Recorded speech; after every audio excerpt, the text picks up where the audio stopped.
안녕하세요. 한 주간 치과계의 주요 뉴스를 분석하는 주간 핫 이슈 8월 8일 토요 뉴스를 시작하겠습니다.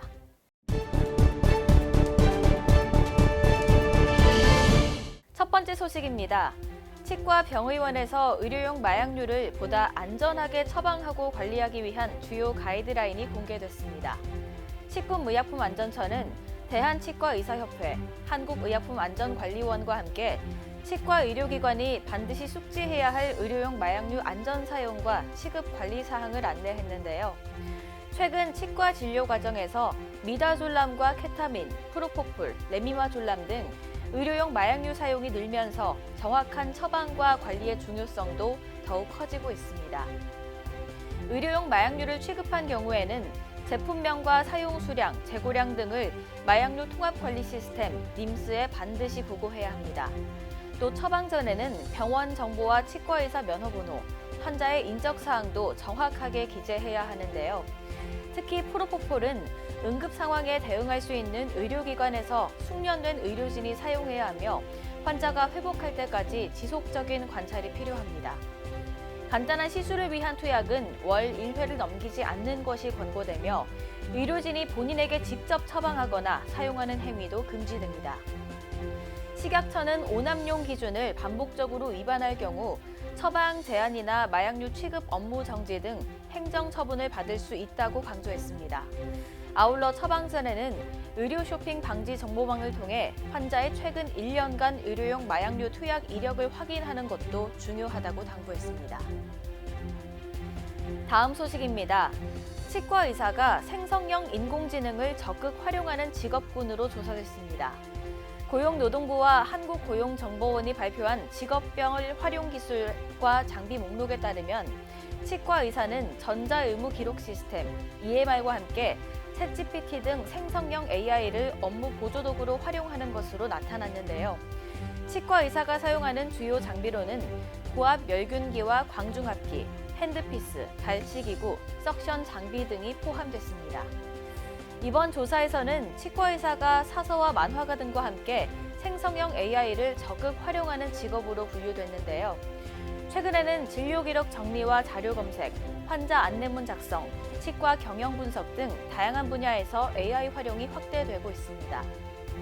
전문가들은 앞으로 치과 진료에서도 디지털 기술을 정확하고 안전하게 활용하는 역량이 경쟁력을 좌우하는 중요한 요소가 될 것으로 전망했습니다.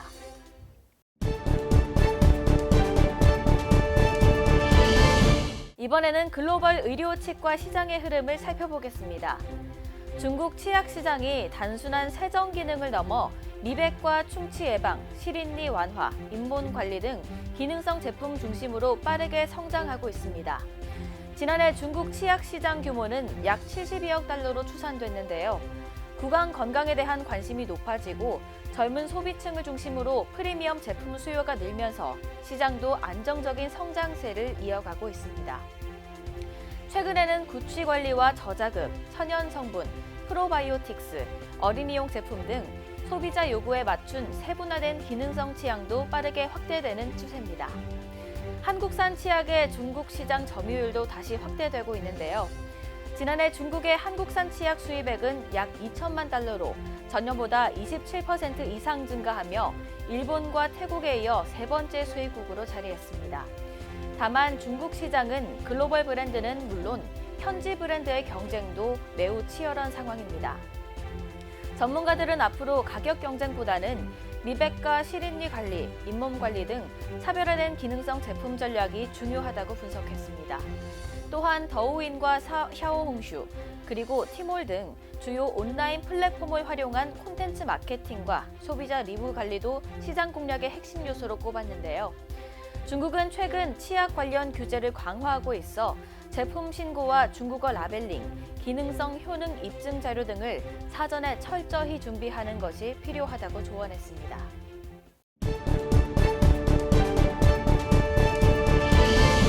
치과 현장의 생생한 이야기를 전하는 치과 현장 스토리입니다.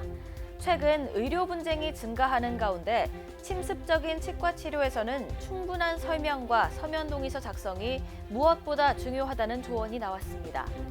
코덱스 2026에서 의료 분쟁 대응 방안을 강의한 서울 강치과 이강훈 원장은 의료 분쟁을 완전히 막을 수는 없지만 철저한 준비를 통해 충분히 줄일 수 있다고 강조했는데요. 환자의 무리한 요구에 맞추기보다는 객관적인 진단과 기록을 바탕으로 신중하게 진료하는 것이 중요하다고 설명했습니다. 최근 치과 의료 분쟁의 손해배상 규모도 과거보다 크게 증가하고 있는데요. 과실이 없더라도 치료 전 설명이나 동의서가 충분하지 않으면 설명 의무 위반으로 인정돼 의료진에게 불리하게 적용할 수 있습니다. 특히 치과 의사 배상 책임 보험 의료 분쟁 가운데 임플란트 관련 분쟁이 40% 이상을 차지하는 만큼 표준 임플란트 시술 동의서를 적극 활용할 필요가 있다고 조언했습니다. 또 의료 분쟁이 발생했을 경우에는 감정적으로 대응하기보다는 진료 기록을 바탕으로 냉정하게 대응하고 필요한 경우 전문 학회나 대한치과의사협회의 도움을 받는 것도 좋은 방법이라고 설명했습니다. 전문가들은 철저한 문진과 충분한 설명, 동의서 작성, 그리고 꼼꼼한 진료 기록이 의료 분쟁을 예방하는 가장 기본적인 원칙이라고 강조했습니다.